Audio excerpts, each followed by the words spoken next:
Hello viewers, Cypedia. First step to success. Welcome to our channel. Subscribe our channel to support our videos. This video deals with Request to a Year, written by Judith Wright. Judith Wright was an Australian poet, environmentalist and campaigner for Aboriginal land rights. Judith Wright was born in Armidale, New South Wales on 1915. She made her debut in 1946 with The Moving Image, her first poem collection, in which she showed her technical excellence free from the burden of fashionable trends. In 1966, she published The Nature of Love, her first collection of short stories set mainly in Queensland. In 1973-74, she was a member of the Australia Council. In 1975, she published a collection of her addresses and speeches in Because I Was Invited. Wright received several awards, including the Grace Levin Prize 1950, the Australia Britannica Award 1964, the Robert Frost Memorial Award 1977, the Australian Wilde Prize 1984, the Queen's Medal for Poetry 1992. Wright's memoir Half a Lifetime covered her life until the 1960s. Wright died of a heart attack in Canberra on 2000 June 25 at the age of 85. Themes in her works. Judith Wright is a powerful voice which echoes to raise the issues concerning women's rights and suffragettes. She gives the voice to voiceless women ignored in a male-dominated society. Her focus is clearly concerned with voicing the less heard inner thoughts and feelings of post-colonial Australian society from a natural grounded female perspective, uttering concern for and awe of the Australian social and natural landscape. She gave common voice to her mob's dreaming, drawing on her embedded sense of belonging to the land and its people. Her works deals with the following themes: life and death, Indigenous Australian peoples, the natural world and environmentalism, regional Australia, the past, personal and historical. Request to a Year poem is taken from Judith Wright's fourth poetry collection, The Two Fires, which was published in 1955. Request to a Year. It remembers the past figure in the form of the poet's great-great-grandmother, who represents the time past, and the poet wants the attitude of her grandmother. And from this poem we can learn the self-assertive and self-creative, renovative thoughts. Judith Wright's poetry derives its inspiration from the natural objects in her immediate surroundings. This poem is a ballad type of poem which have 5 4-line stanzas and ending with 2 lines. The title itself provoking the muse in the form of ear. So let me see the poem. If the ear is meditating a suitable gift. So ear ஒரு வேளை நம்மளுக்கு ஒரு gift கொடுக்கிற மாதிரி இருந்ததுன்னா, அந்த poet தன்னுடைய ஒரு ஆசையை, தனக்கு தேவையான ஒரு விஷயத்தை ear கிட்ட கேட்குறாங்க. If the ear is meditating a suitable gift. It is a prayer from the poet who wants the suitable gift. Let me see what is the suitable gift. I should like it to be the attitude of my great-great-grandmother. So the poet wants the attitude of her great-great-grandmother. அந்த poet என்ன நினைக்கிறாங்கன்னா, அவங்களுடைய great-great-grandmotherோடைய attitude வந்து தனக்கு gift-ஆ வேணும்னு ஆசைப்படுறாங்க. So the poet அவங்களுடைய great-great-grandmother ஒரு positive figure-ஆ இங்க highlight பண்ணியிருக்கிறாங்க. Then first stanza ஓட last line, legendary devotee of the arts. அவங்களுடைய கிரேட் கிரேட் கிராண்ட் மதர் ஆர்ட்ல அவங்க ஒரு பெரிய லெஜெண்ட் அப்படின்னு சொல்லியிருக்கிறாங்க. Let me again read the first 4 lines. If the year is meditating a suitable gift, I should like to be the attitude of my great great grandmother, legendary devotee of the arts. Year கிட்ட poetess pray பண்றாங்க. தன்னுடைய great great grand மதருடைய ஆட்டிடியூட தனக்கு கிஃப்டா கொடுக்கணும். அந்த great great grand mother ஆர்ட்ல ஒரு பெரிய legend அப்படின்னு சொல்லியிருக்கிறாங்க. Who having 8 children and a little opportunity for painting pictures. அந்த கிரேட் கிரேட் கிராண்ட் மதருடைய ஃபேமிலியை பத்தின ஒரு ஹிண்ட் இங்க கொடுத்துருக்குறாங்க. அவங்களுக்கு 8 சில்ட்ரன்ஸ் இருக்கிறாங்க. ஸோ 8 சில்ட்ரன்ஸ் இருக்கிறதுனால அவங்களுக்கு பிடிச்சமான அந்த ஆர்ட் பெயிண்டிங்கை அவங்களுக்கு பண்ணுறதுக்கு நிறைய ஆப்பர்ச்சுனிட்டிஸ் அவங்களுக்கு கிடைக்கிறது கிடையாது. ஸோ ரொம்ப கம்மியான டைம் மட்டும்தான் அவங்களால அவங்களுக்கு பிடிச்ச அந்த பெயிண்டிங்கை பண்ண முடியுது. Sat one day on a high rock beside the river in Switzerland. ஒரு நாள் அந்த great great grand mother high rock மேல உட்கார்ந்துருக்குறாங்க. beside the river in Switzerland. So அவங்க பெயிண்டிங் பண்றதுக்காக அந்த இடத்துல வந்து உட்கார்ந்துருக்குறாங்க. ஒரு உமனுடைய டொமஸ்டிக் ரெஸ்பான்சிபிலிட்டிஸ் அப்படிங்கிறது அவங்கள செல்ஃப் டிஸ்கவர் பண்றதுக்கு கரெக்டான ஒரு ஆப்பர்ச்சுனிட்டிஸ் கிடைக்கிறது இல்ல. தனக்கான எந்த ஒரு டைமையும் ஸ்பெண்ட் பண்றதுக்கு அவங்களுக்கு போதிய டைம் வந்து கிடைக்கிறது கிடையாது. And from a difficult distance viewed, her second son balanced on a small ice floe, drift down the current towards the waterfall that struck rock bottom 80 feet below. தன்னுடைய great great grand mother rock மேல உட்கார்ந்து இருக்கிறாங்க paint பண்றதுக்காக அப்படிங்கறத நம்ம second ஸ்டான்ஸால பார்த்தோம். அங்க இருந்து டிஃபிகல்ட் டிஸ்டன்ஸ் வியூடு, ஸோ அவங்களுக்கு பார்க்க முடிஞ்ச ஒரு டிஸ்டன்ஸ்ல இருக்கிறாங்க. பட் ஷி கான்ட் ரீச், டிஃபிகல்ட்டான ஒரு டிஸ்டன்ஸ்ல இருந்து அவங்க பார்த்துட்டு இருக்கிறாங்க. ஹர் செகண்ட் சன், அந்த கிரேட் கிரேட் கிராண்ட் மதருடைய second son balanced on a small ice floe drift down. So ஒரு பனிக்கட்டியில் பேலன்ஸ் பண்ணி வந்துட்டு இருக்கிறாங்க. வந்துட்டு இருக்கும்போது அந்த பனிக்கட்டி என்ன ஆகுதுன்னா அவங்களுடைய செகண்ட் சன்னுக்கு வந்து ஸ்லிப் ஆகுது நடக்கும்போது. அந்த ட்ரிஃப்ட் வந்து எங்கே போய் சேருதுன்னு பார்த்தீங்கன்னா ஒரு வாட்டர் ஃபால் கிட்ட போய் அந்த பனிக்கட்டி வந்து சேருது.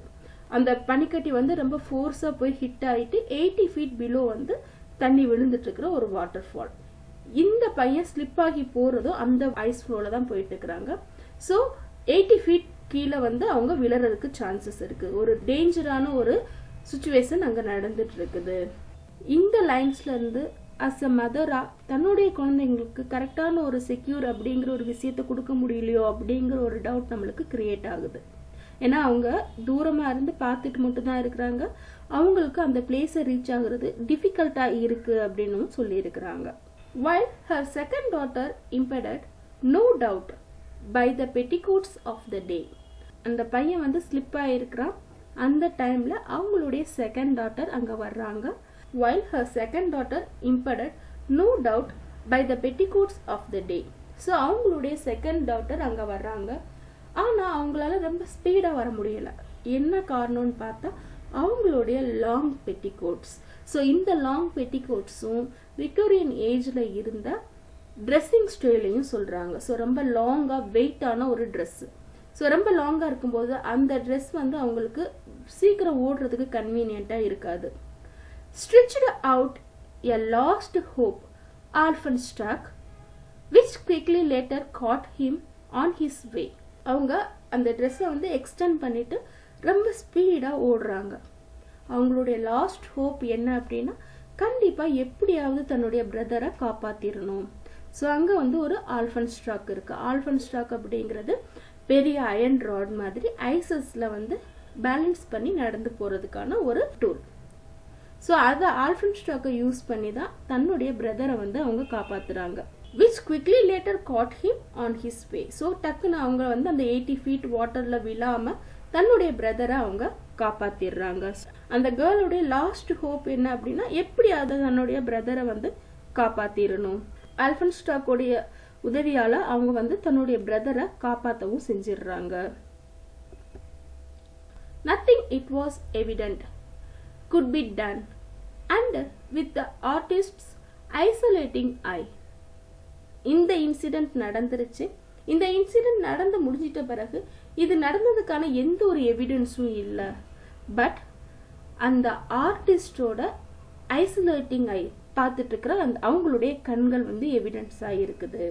ஸோ இங்கே வந்து ஐசோலேட்டிங் ஐ அப்படின்னு அவங்க என்ன சொல்லியிருக்கிறாங்கன்னா, அந்த கிரேட் கிரேட் கிராண்ட் மதர் தன்னுடைய ஃபேமிலி இவ்வளோ சஃபர் ஆகிறாங்கன்னு தெரிஞ்சும் அவங்களால எந்த ஒரு ஃபீலிங்கும் பண்ண முடியாத ஒரு டிஸ்டன்ஸில் இருந்து இந்த எல்லா சஃபரிங்ஸும் பார்க்குற ஒரு சுச்சுவேஷனில் தான் இருக்கிறாங்க. ஃப்ரம் திஸ் லைன்ஸ் எந்த ஒரு எமோஷன்ஸும் அங்கே இல்லை அப்படிங்கிறத நம்மளால தெரிஞ்சுக்க முடியுது. ஸோ அந்த கிரேட் கிரேட் கிராண்ட் மதர் தன்னுடைய பையன் அவ்வளோ ஒரு டேஞ்சர்லேருந்து வந்திருக்கிறான் வெளியே. அந்த கிரேட் கிரேட் கிராண்ட் மதர் அந்த பையன் டேஞ்சராக இருக்கும்போது எந்த ஒரு பதட்டமும் இல்லாமல் அமைதியாக தான் இருந்தாங்க. அந்த பையன் அங்கேருந்து தப்பிச்சு வந்துட்ட பிறகு கூட அவங்களுடைய மைண்ட்லேருந்து எந்த ஒரு எமோஷன்ஸும் அவங்க காமிச்சிக்கல. ஜஸ்ட் அவங்களுடைய ஐசோலேட்டட் ஐஸ் அவங்க அந்த இன்சிடெண்ட்டை பார்த்துட்டு மட்டும்தான் இருக்கிறாங்க. அமைதியாக எந்த ஒரு எமோஷனும் இல்லாமல் எந்த ஒரு ஃபீலிங்கும் இல்லாமல் அமைதியாக இருக்கிறாங்க. ஸோ இந்த சுச்சுவேஷன் என்ன காமிக்குதுன்னா, தன்னோட ஃபேமிலி மேலே எந்த ஒரு எமோஷனல் அட்டாச்மெண்ட்டும் இல்லாமல் அஸ் அ ஆர்டிஸ்டாக அவங்களுடைய மைண்டில் அன்சாட்டிஸ்ஃபேக்ஷன் அண்ட் எம்டினஸ் மட்டும்தான் தெரியுது. My great great grand mother harshly sketched the scene. The sketch survives to prove the story by. So அவங்க வந்து ரொம்ப சீக்கிரமாக ரேப்பிடாக அந்த ஸ்கெட்சஸ் வந்து பெயிண்ட் பண்ணிட்டு இருக்கிறாங்க. அந்த ஸ்கெட்ச் மட்டும்தான் சர்வைவ் ஆகிட்டுருக்கு to prove what happen on the day. அன்னைக்கு நடந்தது என்ன அப்படிங்கிறதுக்கு ப்ரூவ் பண்ணுறதுக்கான ஒரே எவிடன்ஸ் அந்த கிரேட் கிரேட் கிராண்ட் மதர் பண்ண பெயிண்டிங் மட்டும்தான். ஸோ இதுலேருந்து என்ன தெரிஞ்சுக்கலாம் அப்படின்னா, ஒரு உமன் எவ்வளோ ஸ்ட்ராங்காக இருக்கிறாங்க, எமோஷ்னலாக தன்னுடைய ஃபேமிலி கூட அட்டாச் ஆகலை, தன்னுடைய பையன் சஃபராக இருக்கும்போது கூட டேஞ்சரில் இருக்கும்போது கூட அவனால் வந்துட முடியும் அப்படிங்கிற ஒரு கான்ஃபிடென்ட் அவங்களுடைய மைண்டில் தெரிஞ்சிச்சு. அவங்களால தான் பையன் இருக்கிற டேஞ்சரான ஒரு சுச்சுவேஷனை ரீச் பண்ண முடியலன்னா கூட கான்ஃபிடென்ட்டாக அமைதியாக எந்த ஒரு பதட்டமும் இல்லாமல் எந்த ஒரு எமோஷ்னல் ஃபீலிங்ஸையும் அவங்க வெளியே காமிக்காமல் ரிலாக்ஸ்டாக தான் இருந்தாங்க. And the last two lines here, if you have no Mother's Day present planned, reach back and bring me the firmness of her hand. So ஒருவேளை திருப்பி அவங்க வந்து இயர்கிட்ட கேட்குறாங்க, மதர்ஸ் டே கிஃப்டாக நீங்கள் எதுவுமே பிளான் பண்ணாமல் இருந்தீங்கன்னா எனக்கு என்னுடைய கிரேட் கிரேட் கிராண்ட் மதருடைய ஹேண்ட் வேணும். ஸோ அவங்களுடைய அந்த ஆட்டிடியூட், அவங்க இருந்த அந்த ஸ்ட்ராங்கான எமோஷ்னலாக பாண்ட் ஆகாமல் எவ்வளோ ஸ்ட்ராங்காக இருந்தாங்களோ அந்த மாதிரியான ஒரு பொசஸ்டு ஸ்டேட் வந்து எனக்கு வேணும். Reach back and bring me the firmness of her hand.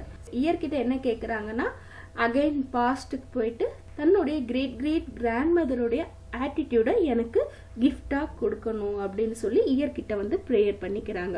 So இயர்கிட்ட போயட்டஸ் கேட்குற ஒரே விஷயம் என்ன அப்படின்னா, தன்னுடைய கிரேட் கிரேட் கிராண்ட் மதருடைய ஆட்டிடியூடு. ஸோ அவங்க எவ்வளோ கான்ஃபிடென்ட்டாக இருந்தாங்களோ அதே கான்ஃபிடென்ட் எனக்கும் வேணும். அந்த மாதிரியான ஒரு கான்ஃபிடென்ட் இருந்தால் மட்டுமே தான் உமனால் ஒரு ஸ்ட்ரெஸ்டு லைஃப்பில் பேலன்ஸ்டாக வாழ முடியும். அந்த ஆட்டிடியூட் என்ன அப்படின்னா, ஸ்ட்ராங்கான ஸ்ட்ரெயிட் ஃபார்வர்டான பிரேவான ஒரு உமனா, எந்த ஒரு விஷயத்துலையும் எமோஷ்னலாக பிளாக் ஆகாத ஒரு மைண்ட் செட் வந்து எனக்கும் வேணும். Let me see short summary. The writer of the poem wishes she had the attitude of her great-great-grandmother, an attitude she will discuss in this poem. The gift that the poet proposes to ask of the year is the attitude that the poet's great-great-grandmother possessed. So தன்னுடைய கிராண்ட்மதருடைய ஒரு controlled பிரேவான ஸ்ட்ராங்கான ஒரு ability இருக்கிற ஒரு உமனா அவங்க எப்படி இருந்தாங்களோ அந்த ஆட்டிடியூட் எனக்கும் வேணும் அப்படின்னு சொல்லி போயட்டஸ் கேட்குறாங்க. Grandma had 8 kids and not much time for practicing her artistic skills. So கிராண்ட்மாக்கு வந்து 8 சில்ட்ரன்ஸ் இருந்ததுனால அவங்களுடைய இன்ட்ரெஸ்ட், அவங்களுக்கு பிடிச்சமான ஆர்ட் அப்படிங்கிற ஒரு விஷயத்தை ப்ராக்டிஸ் பண்ணுறதுக்கு அவங்களுக்கு போதுமான டைம் கிடைக்கிறது இல்லை. ஒரு நாள் அவங்க வந்து ராக்கில் உட்காந்துருக்குறாங்க besides the river in Switzerland. அப்போது அவங்க பார்க்குறாங்க ஆப்போசிட்டில் ஃபேர் அவே ரொம்ப தூரத்தில் வந்து தன்னுடைய பையன் செகண்ட் சன் வந்து நடந்து வந்துட்டு இருக்காங்க on a big chunk of ice. So chunk of ஐஸ்னா பெரிய பீஸ் ஐஸ் மேல நடந்து வந்துட்டு இருக்காங்க. அந்த ஐஸ் வந்து ஸ்லிப் ஆயிருது. ஸ்லிப் ஆகி எப்போனாலும் அந்த ரிவர்ல அடிச்சுட்டு போற ஒரு சுச்சுவேஷன்ல போயிட்டு இருக்கிறாங்க. அந்த ரிவர் 80 feet வாட்டர் ஃபால்ல போயிட்டு ஜாயின் ஆகுது. And the boy should be killed. ஏன்னா அந்த வாட்டர் ஃபால் அப்படியே போயிட்டு இருந்தா 80 feetல இருந்து கீழே விழுந்தா கண்டிப்பா அந்த பையன் வந்து உயிரோட வர முடியாது. One of her daughter with a little trouble because of her heavy dress, அவ்வளோ பெரிய ஹெவியான ஒரு பெட்டிகோட் போட்டிருந்தாலும் கஷ்டப்பட்டு ஓடி போயிட்டு தன்னுடைய பிரதரை காப்பாற்றணும் அப்படிங்கிற ஒரே எண்ணத்துல அவங்க போறாங்க. லாஸ்ட் ஹோப், அவங்க எப்படியாவது தன்னுடைய பிரதரை லிஃப்ட் பண்ணிடணும், அந்த வாட்டர்ல இருந்து லிஃப்ட் பண்ணிடணும் அப்படிங்கிறது மட்டும் தான் அவங்களுடைய மைண்ட்ல இருக்கிறது. ஸோ அங்க வந்து ஒரு ஆல்ஃபன் ஸ்டாக், ஒரு பெரிய அயன் ராட் மாதிரியான ஒரு டூல், அந்த ஆல்ஃபன் ஸ்டாக்கை வச்சு அவங்களுடைய பிரதரை காப்பாற்றவும் செஞ்சிடுறாங்க. இது எல்லாத்தையுமே பார்த்துட்டு இருக்கிற அந்த கிரேட் கிரேட் கிராண்ட் மதர் அவங்களால எந்த ஒரு விஷயத்துக்கும் ஹெல்ப் பண்ண முடியல. பட் அவங்க எந்த ஒரு எமோஷனல் ஃபீலிங்ஸும் அவங்க ஃபேஸ்ல அவங்க ரியாக்ட் பண்ணவே இல்லை. அவங்க ஸ்கெட்ச் பண்ணிட்டு மட்டும்தான் இருக்கிறாங்க. ரொம்ப ஸ்பீடா ஸ்கெட்ச் பண்ணிட்டு இருக்கிறாங்க. அந்த இன்சிடென்ட் நடந்ததுக்கான ஒரே evidence great great grand mother பண்ண பெயிண்டிங் மட்டும்தான். ஸோ லாஸ்டா போயிட்டஸ் என்ன கேட்குறாங்கன்னா, டைம் டிராவல் பாஸ்ட்டுக்கு போயிட்டு என்னுடைய கிரேட் கிரேட் கிராண்ட் மதருடைய அந்த ஃப்ரிம்னஸ் ஆஃப் ஹேண்ட் வந்து எனக்கு வேணும், அவங்களுடைய ஆட்டிடியூட் எனக்கு வேணும் அப்படின்னு சொல்லி இயர்கிட்ட கேட்குறாங்க. இந்த போமோட டீட்டெயில் சம்மரி என்னுடைய பிளாக்கர் ஐடியில் அப்லோட் பண்ணியிருக்கிறேன். பிளாக்கருடைய லிங்கை டிஸ்கிரிப்ஷன் பாக்ஸில் நான் அட்டாச் பண்ணுறேன். தேங்க்யூ ஃபார் வாட்சிங். Happy learning.